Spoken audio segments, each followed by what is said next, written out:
హే Nizamabad viewers కి నమస్తే. నేను మీ సాయి. చిట్ చాట్ కార్యక్రమానికి స్వాగతం. మానవ సేవే మాధవ సేవ అంటారు. ఇది అక్షరాల సత్యం. ఎవరిని చూసినప్పుడు అనిపిస్తుంది అంటే సరిగ్గా జిఆర్ సుజాత సూర్యరాజుని చూసినప్పుడు అక్షరాల అది సత్యం అనిపిస్తుంది. సో ప్రస్తుతం వారు మనతో పాటు ఉన్నారు. వారికి స్వాగతాన్ని చెప్తూ నమస్తే అండి. నమస్తే. ఎలాంటి సామాజిక సేవా కార్యక్రమాలు ప్రస్తుత సమాజానికి అవసరం అంటారు? సామాజిక సేవ అంటే ఎక్కడైతే నీడి, ఎక్కడైతే అత్యవసరంగా నిజంగా వాళ్ళకి ఇది కంపల్సరీ అని కనుక్కొని చేయడమే అది నిజమైన సేవ, సామాజిక సేవ అనేది నా దృష్టిలో. జిఆర్ సుజాత సూర్యరాజ్ అంటే సామాజిక సేవా కార్యక్రమాల్లో నిత్యం కూడా ఉంటారు అని చెప్తూ ఉంటారు. సో ఇప్పుడు దాకా ఎలాంటి సామాజిక సేవా కార్యక్రమాలు చేశారంటారు? నిత్యం అంటే నిత్య అన్నదానం. మేము రోజు కొంతమందికైనా నేను అన్నం పెట్టాలనే ఆశయంతో నిత్య అన్నదానం నిత్యంది. మళ్ళీ ఉమెన్ ఎంపవర్మెంట్ కింద మహిళలకు ఉపాధి పొందే కార్యక్రమాలు అవి నిత్యం.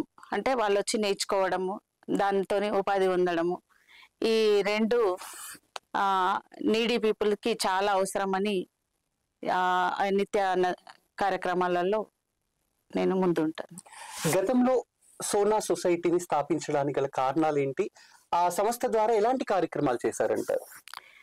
నేను నా ప్రొఫెషనల్ బ్యూటీషియన్. నేను ఒక బ్యూటీషియన్ గా కొనసాగుతున్నప్పుడు అంటే అది నాకు కంపల్సరీ అని కాకుండా పిల్లలు కొంచెం పెద్ద పెరిగిన తర్వాత వాళ్ళు స్కూల్ వెళ్ళినప్పుడు నాకు బోర్ అయ్యేది. ఇంట్లో ఉండి ఏదో నేర్చుకోవాలి. పాపకి ఒక డ్యాన్స్ నేర్పియాలి, క్లాసికల్ డ్యాన్స్. ఆ పాపకి మేకప్ కి దానికి బయట తీసుకుపోయేదానికంటే నేను నేర్చుకుంటే ఆమెకు చెయ్యొచ్చు కదా అనే ఉద్దేశంతో నా ఫ్రెండ్ భారతి తన దగ్గర వెళ్ళి కూర్చుండేదాన్ని. తనకు బ్యూటీ పార్లర్ ఉండేది. పిల్లలు వెళ్ళిన తర్వాత సరే నేర్చుకుందాం, ఖాళీగా కూర్చోవడం ఎందుకని అది నేర్చుకోవడం జరిగింది. అది నేర్చుకున్న తర్వాత నా పాపకి నేనే రెడీ చేసి ఆమెకు డాన్స్ నేర్పియడము, ఆమెకు మేకప్ చేసి స్టేజ్ల మీద ప్రోగ్రామ్స్ ఇప్పియడము, అట్లా చేసి ఇంట్లో ఉండే నేను కాలనీలో తెలిసిన వాళ్ళు వస్తే వాళ్ళకి హైబ్రోస్ చేయడము అలాంటి ఇంట్లో చేస్తూ ఉండి, అది కొన్ని కారణాల వల్ల కొన్ని సమస్యల మధ్యలో పిల్లలు పెరిగిన తర్వాత రావడం వల్ల నాకు అదొక ఉపాధి అయిపోయింది. అప్పుడు నేను అనుకున్నా అంటే మనం టైంని వేస్ట్ చేయొద్దు.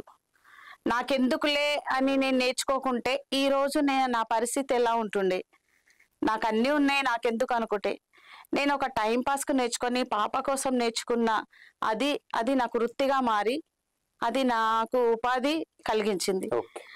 దానివల్ల నేను ఇంకా కొంతమందికి నేర్పిస్తే ఎట్లా ఉంటది అని చెప్పేసి ఇంట్లో ఉపయోగపడుతుందని అట్లా నేర్పిస్తూ ఉండగా నాకు ఒక వ్యక్తి ఏమన్నారంటే పాలిటెక్నిక్ లో ఇట్లా కోర్సెస్ ఉంటాయి, వాళ్ళకి నేర్పిస్తే ఇట్లా ఉంటుంది అని చెప్పేసి చెప్పడం జరిగింది.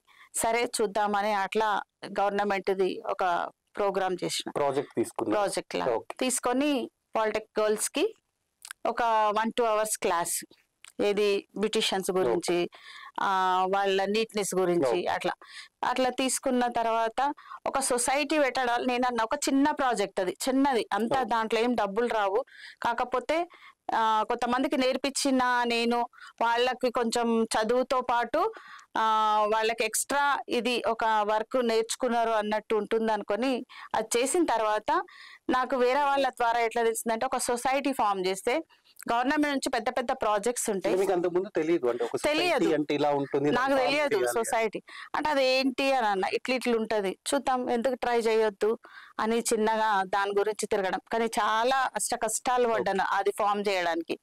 ఫామ్ చేసిన తర్వాత కొన్ని ప్రాజెక్ట్స్, వొకేషనల్ ట్రైనింగ్స్, ఆ సొసైటీ ఫామ్ చేసిన తర్వాత దాన్ని సోనా అంటే social organization non profit activities అని, SONA సోనా అని ఒక పేరు పెట్టి దాంట్లో Nizamabad academy for women education అనేది వొకేషనల్ ట్రైనింగ్స్ అది చిన్నగా నేను స్టార్ట్ చేసుకున్న తర్వాత నాకు గవర్నమెంట్ అప్లై చేస్తూ ఉండగా కొన్ని ప్రాజెక్ట్స్ వచ్చేది, కొన్ని రిజెక్ట్ అయ్యేది. అట్లా తీసుకున్న తర్వాత కొన్ని రోజుల తర్వాత ITI కాలేజ్ వాళ్ళతో టైఅప్ అయ్యి షార్ట్ టైం కోర్సెస్ అక్కడ చేయడం. అట్లా రామ్మోహన్ సార్ చాలా హెల్ప్ చేశారు. అట్లా ఒకరొకరి ద్వారా కనుక్కొని దాన్ని వదలకుండా పట్టుబట్టి అది చెయ్యాలని, అంటే ఒక నలుగురికి, నేను ఒక్కదాన్ని ఒక చిన్నగా అంటే ఒక నలుగురికే నేను హెల్ప్ చేయగలుగుతాను. అదే గవర్నమెంట్ హెల్ప్ తీసుకొని నా హెల్ప్ తో కొంతమందికి ఇంకా కొన్ని వందల మందికి నేర్పించి ఇలా నాకు ఎట్లయితే అవసరం పడ్డదో వాళ్ళకి ఆ సమస్యలు వచ్చినప్పుడు వాళ్ళు కూడా నిలకడగా ఉండి వాళ్ళు ఉపాధి పొంది దేనికి కూడా ఆధారపడరనే ఉద్దేశంతో ఈ సొసైటీ ఫామ్ చేసి దీనివల్ల సేవలు చేస్తూ వచ్చిన. సుజాత గారి కుటుంబ నేపథ్యం చాలా మందికి కూడా తెలియదు. ప్రతి సందర్భంలో కూడా ఎన్నో కష్టాలను ఆయా ప్రయాసాలను ఎదుర్కొని ఈ రోజు ఈ స్టాండర్డ్ లో నిలబడ్డారు. సో మీరు చాలా మందికి ఇన్స్పిరేషన్ గా ఉండాలి అంటే మీ కుటుంబ నేపథ్యం కూడా తెలియాల్సి ఉంటుంది. మరి మీ కుటుంబ నేపథ్యం ఏంటంటారు? నేను పుట్టింది వెల్మల్ గ్రామంలో, అమ్మమ్మ వాళ్ళ ఊర్లో. పెరిగిందంతా నిజామాబాద్. నిజామాబాద్ లో పెరుగుతూ రావచ్చి సంగం హై స్కూల్లో 10th వరకు చదువుకొని తర్వాత ఉమెన్స్ కాలేజ్ లో ఇంటర్ చేసిందా. దాని తర్వాత మ్యారేజ్ జరిగింది. మ్యారేజ్ తర్వాత 2 పిల్లలు, ఒక పాప ఒక బాబు. ఆ పిల్లల్ని చదివించుకుంటూ ఆ ఇంట్లోనే ఖాళీగా ఉండకుండా ఈ రకంగా నేను ఇవి నేర్చుకొని ఉపాధి పొంది పిల్లలను పెద్ద చేసి వాళ్ళని పెంచి వాళ్ళని కూడా ఒక దారిలో పెట్టి వాళ్ళకు కూడా నేను నిలబెట్టగలిగిన. ప్రస్తుతం మీరు లయన్స్ క్లబ్ లో కొనసాగుతూ ఉన్నారు. సో లయన్స్ క్లబ్ ద్వారా ఎలాంటి కార్యక్రమాలు చేస్తున్నారంటారు? మేము లయన్స్ క్లబ్ ద్వారా నీడీ పీపుల్, ఫస్ట్ నేను సొసైటీ నడిపిస్తూ ఉన్నప్పుడు నిజామాబాద్ లోనే నువ్వు లయన్స్ క్లబ్ లో వస్తే బాగుంటది కదా, నువ్వు ఇన్ని కార్యక్రమాలు చేస్తున్నావు, లయన్స్ లో ఇన్ని సేవా కార్యక్రమాలు ఉన్నాయి, అవి నీ అవసరం చాలా ఉంది, నువ్వు ఇండివిజువల్ గానే ఇంత చేస్తున్నావు కదా, మాతో కూడా మేము కూడా అందరం కలిసి చేస్తే ఇంకా గొప్పగా ఉంటుంది అని చెప్పేసి నాకు పిలవడం జరిగింది.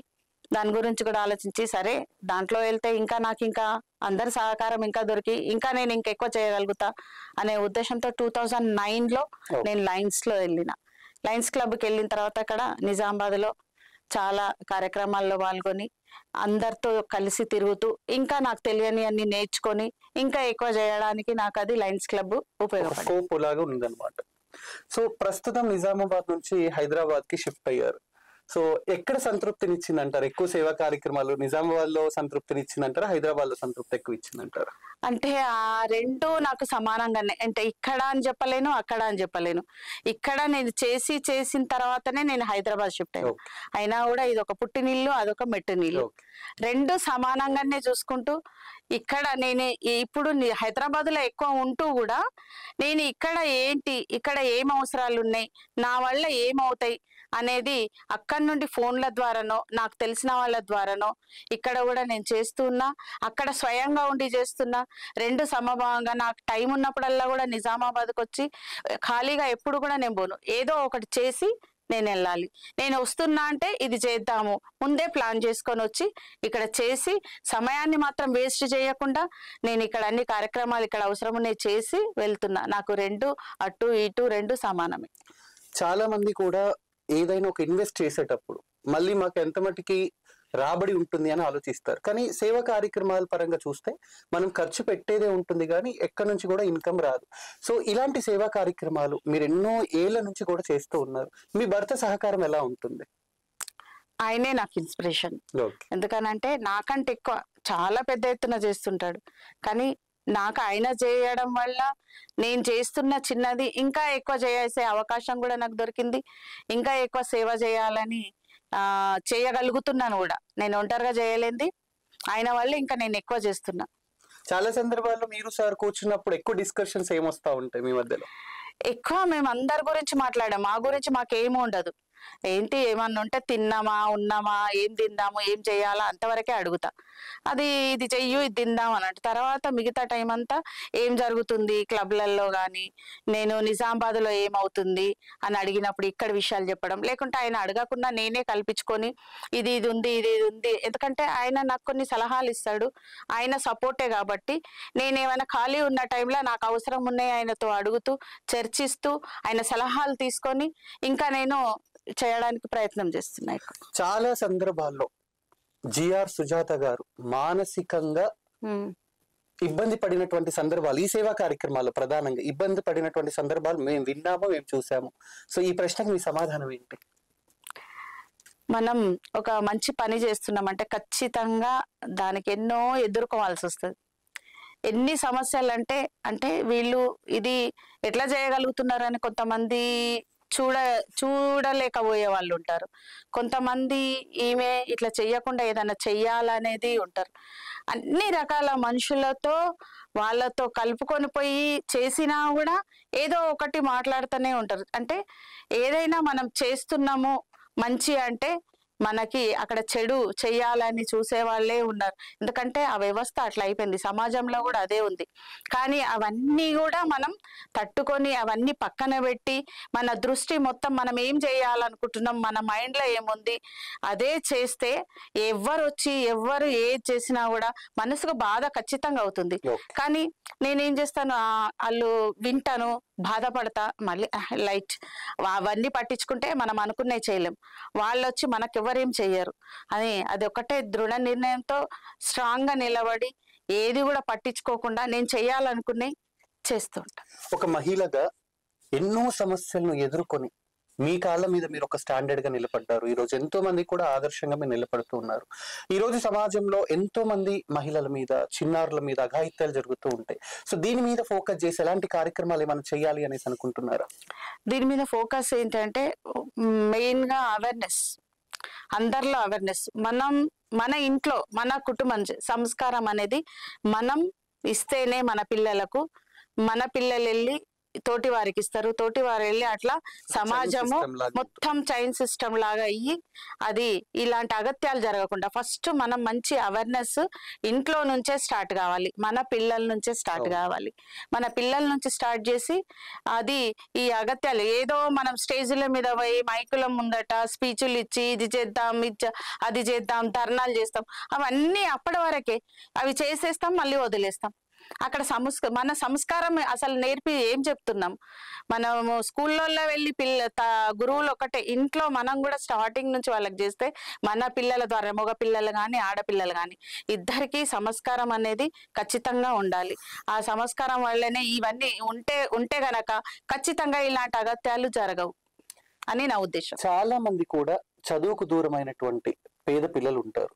సో వాళ్ళకి సంబంధించి ఎలాంటి సహకారం మీ నుంచి అందుతుందంటారు? చదువుకునే ఇంట్రెస్ట్ ఉన్న పిల్లల్ని మేము ఫస్ట్ వాళ్ళని ఎంక్వైరీ చేస్తాం, కనుక్కుంటాం.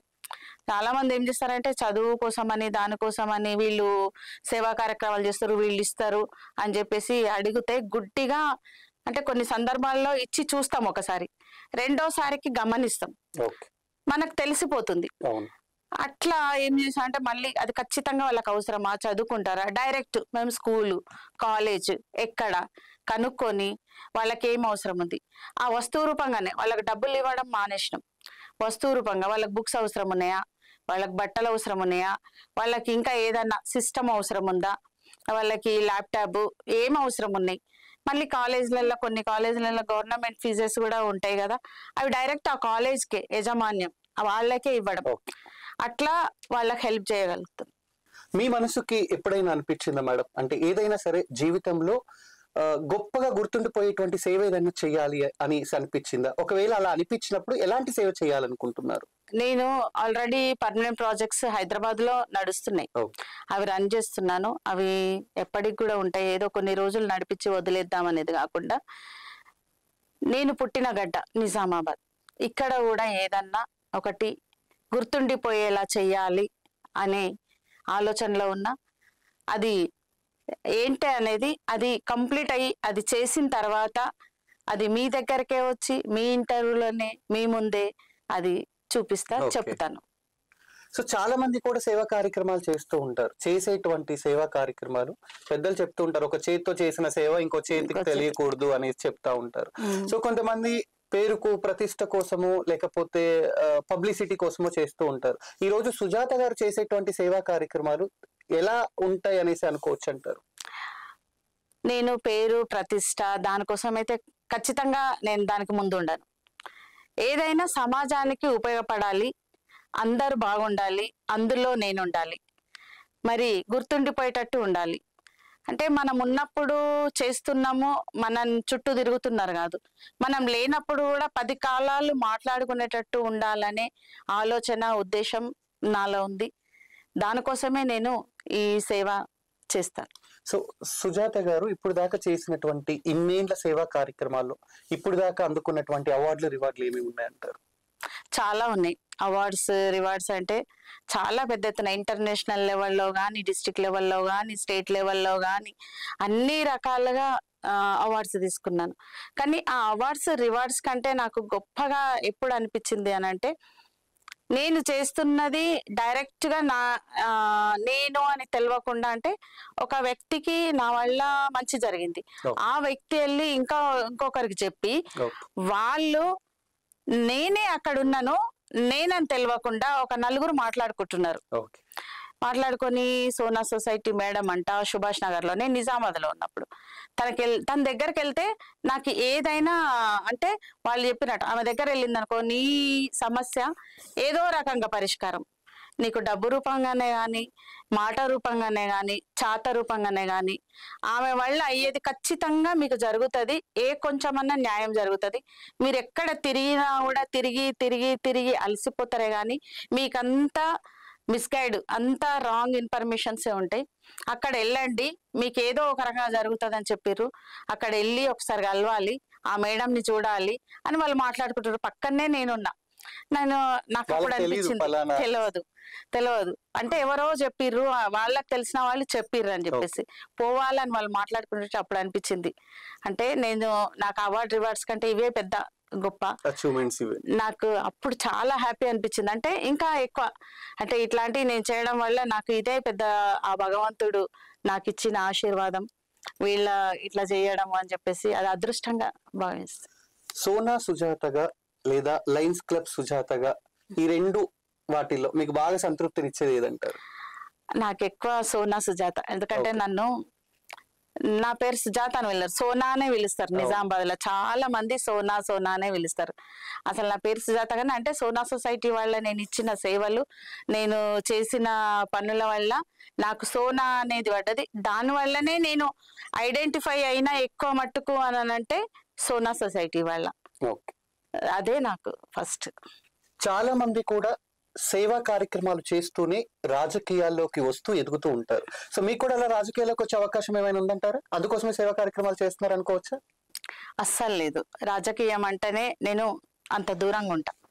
ఎందుకంటే రాజకీయంలో అన్ని స్వార్థమైన పనులే ఉంటాయి. నిస్వార్థంగా చేయాలనే ఆశయంతో ఉన్న వాళ్ళకి రాజకీయము అసలు నిస్వార్థమైనటువంటి సేవ అంటే నిస్వార్థంగా అంటే నిస్వార్థంగా ఏమి ఆశించకుండా చేయడమే. అది నాకు ఇష్టం కాబట్టి నేను సేవలో ఎలాంటి స్వార్థం లేదు అంటారా? ఖచ్చితంగా. ఎందుకనంటే తెలుస్తుంది కదా మనం స్వార్థంతో చేస్తున్నామా నిస్వార్థంగా చేస్తున్నామా, అది తెలుస్తుంది ఖచ్చితంగా. ఇన్నేంట్లుగా సేవా కార్యక్రమాలు చేస్తూ ఉన్నారు కదా, ఒకవేళ అలాంటి సేవలు ఆపేయాల్సి వస్తే ఆ అవకాశం నా ఊపిరి ఆగినప్పుడే అది, అప్పటి వరకు నా సేవ అనేది కొనసాగుతూనే ఉంటుంది. సో ఇప్పుడు దాకా చేసినటువంటి కార్యక్రమాలు ఎప్పుడైనా ఆవేశపూరితమైనటువంటి మాటలు ఎదుటి వాళ్ళు అన్నప్పుడు మీకు కలిగినటువంటి బాధలు ఏంటి? అసలు చాలా బాధలు ఆడపిల్లలకి. ఎందుకంటే వొకేషనల్లో నేను ఉమెన్ ఎంపవర్మెంట్ కింద అంతా ఇస్తుంటే అందరు వచ్చి పిల్లలు నేర్చుకొని పోతుంటే ఈమె ఆడపిల్లలతో ఏం చేస్తుంది, అసలు నేర్పిస్తుందా, ఇక్కడ ఏమన్నా దందాలు చేస్తుందా అని కూడా అన్నారు. అయినా కూడా అది నాకు బాధ అనిపించినా కూడా నేను ఆపలేదు. అది చేసినటువంటి సేవా కార్యక్రమాల్లో మీకు ఇబ్బందులు కలిగినప్పుడు ఆపేసినటువంటి సందర్భాలు ఉన్నాయా? అసలు ఎందుకు చేయాలి ఈ సేవా కార్యక్రమాలు నేను అన్నట్టు? చాలా చాలా సందర్భాలలో నన్ను ఎట్లా అంటే రకరకాలుగా ఈమె ఆడపిల్లలకి వొకేషనల్స్ అని చెప్పి నేర్పిస్తుందా, లేకుంటే ఇంకేమన్నా దందాలు చేస్తుందా అని కూడా డైరెక్ట్ గా అన్నారు. పోలీస్ స్టేషన్ లో పోయి చెప్పి పోలీస్ జీబును కూడా నా ఇన్స్టిట్యూట్ లో ఎంక్వైరీకి పంపించడం కూడా జరిగింది. వాళ్ళంతా చూసిపోయి అందరు తెలిసిన వాళ్ళు, అరే నీ దగ్గరికి మాకు రావడం ఇబ్బందిగా ఉంది కానీ మాకు ఫోన్లు రావడం వల్ల తప్పలేదు అని చెప్పేసి వాళ్ళే మొఖాలు కిందికేసుకొని వెళ్ళిపోయిన రోజు కూడా ఉంది. అది నేను ఆ భగవంతునికి ఒకటే మొర పెట్టుకున్నా, నేను చేస్తున్నది మంచి పని అయితే నాకు ఈ కాలమే సమాధానం, ఇట్లాంటి మనుషులకు సమాధానం చెప్పాలా అని ఆ రోజు చాలా బాధపడ్డా. కానీ నేను దాన్ని ఆపలేదు. అంటే అలాంటి సందర్భాలు ఇరుగు పొరుగు వాళ్ళు కూడా సూటిపోటి మాటలు అంటున్నటువంటి సందర్భంలో ఎలా తీసుకున్నారు వాటిని? అవన్నీ నేనేమనుకున్నానంటే, సరే మీరు ఇట్లా మాట్లాడుతున్నారు కదా, మీకే ఏంటనేది ముందు తెలుస్తుంది. ఇప్పుడు నేను ఏది చెప్పినా కూడా అది వాళ్ళకి అప్పుడు కరెక్ట్ గా అనిపించదు, వాళ్ళు చేసేదే అనుకుంటారు. అంటే నన్ను ఏదో రకంగా పాయింట్అవుట్ చెయ్యాలి, ఎట్లా ఈమె ఎదుగుతుంది, ఒక మహిళకే శత్రుత్వం ఎట్లా అయిపోయిందంటే నేను ఒకటే చెప్తా మహిళలకి, మీరు ఒక మహిళ ఎదుగుతుంటే అడ్డుపడకండి, ఒకవేళ మీకు చేతనైతే హెల్ప్ చేయండి, లేకుంటే మీరు ఊరుకోండి ఖాళీగా చూడండి. కానీ ఆ మహిళను ఘోరంగా మాట్లాడి ఆమెకి ఇబ్బందులు పెట్టి మీరు సాధించేది ఏంది? అసలు ఏమొస్తుంది మీకు అట్లా చేస్తే? అప్పటి వరకే మీరు తృప్తి పడతారు. తర్వాత మీకు ఆ కాలం జవాబులు చెప్పినప్పుడు మీరు మొహాలు కిందేసుకొని ఉండాల్సి వస్తుంది. అయినా కూడా కొంతమంది చీడ పురుగులు ఉన్నారు, కానీ వాళ్ళ గురించి పట్టించుకోకుండా నేను ముందుకెళ్ళిన కాబట్టి నేను ఈ స్థానంలో ఈ స్థాయికి రాగలుగుతాను. నిరంతరం సామాజిక సేవ కార్యక్రమాల్లో తనకు తానుగా ప్రాణం ఉన్నంత వరకు కూడా సామాజిక సేవ కార్యక్రమాల్లో ముందుంటా అని చెప్తున్నారు ఈనాటి కార్యక్రమంలో పాల్గొన్నటువంటి నిరంతర సామాజిక సేవకురాలు జిఆర్ సుజాత సూర్యరాజు గారు. వారి అమూల్యమైనటువంటి సమయాన్ని హే నిజామాబాద్ ఛానల్కి అందించినందుకు వారికి ప్రత్యేకంగా ధన్యవాదాలు తెలియజేస్తూ